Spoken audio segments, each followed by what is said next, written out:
Senator from Montana.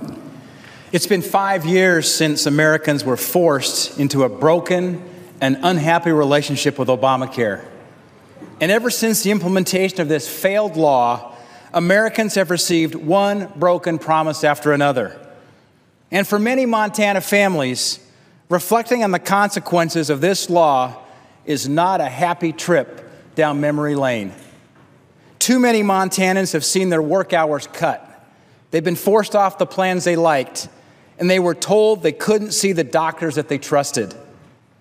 The reviews have been in for quite some time, and Obamacare isn't anything close to what Montanans were promised.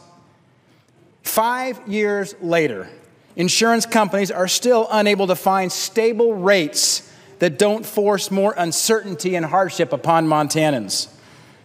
It's been widely reported across the country that rates for millions of Americans are set to skyrocket again. And look no further than Montana, where it is evident that health care premiums aren't as affordable as President Obama promised they would be. Policies sold through Obamacare exchanges are becoming even more expensive. In fact, in Montana, according to filings with the Montana Commissioner of Securities and Insurance, insurers across the board are asking for double-digit increases for 2016 policies, on top of more increases that occurred just last year. Blue Cross Blue Shield, which is Montana's largest insurer that boasts 255,000 consumers in the state, is asking for an average increase of 23% for Montanans enrolled in individual plans. And that's just the start. Pacific Source filed papers with the commissioner requesting an average 31% increase for individual plans. And what about Montana Health Co-op? They have requested a 38% increase for individual plans. And Montanans who are insured under time insurance are facing a staggering 47% increase in 2016. Increased premiums make it harder for Montanans to have access to affordable health care. It's money that no longer is in the pocket of Montanans. And those rate increases aren't just in Montana. Across the nation, Americans are seeing massive and debilitating rate increases. These hikes are a far cry for what Montanans, from what the American people were promised.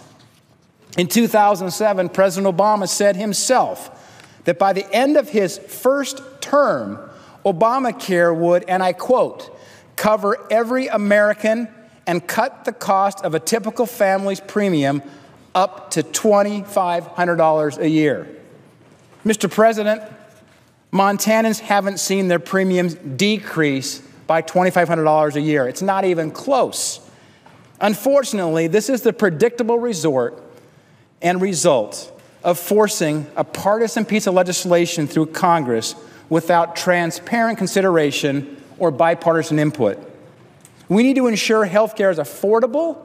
It needs to be accessible for all Montanans, and that starts with repealing Obamacare, repealing its costly mandates, repealing its burdensome taxes, and repealing these senseless regulations. Obamacare is not working, and it isn't popular. This law is a bureaucratic nightmare that hurts small businesses. I just came out of a meeting with some home builders, small business owners from Montana. I showed them this chart before it came down to the floor. And one of the builders said, this likely means that I no longer will be able to provide health care insurance for my employees. You know, growing up in Montana, I grew up hunting, camping, backpacking, fishing. In fact, I was fly fishing in Montana before Brad Pitt made it cool in that movie, A River Runs Through It. And I know that when your fishing line gets tangled up, you've got two options. I've been there many times on one of the banks of Montana's rivers. Because sometimes you take a minute, sometimes you take several minutes, and you work to untangle the line. But other times, the line gets so badly knotted up that the best option instead of spending a long time untangling the line, is to simply cut the line. After 5 failed years, the American people know that Obamacare is too badly tangled to fix. It's time to cut the line and tie on a new fly. Thank you, and I yield back. I note the absence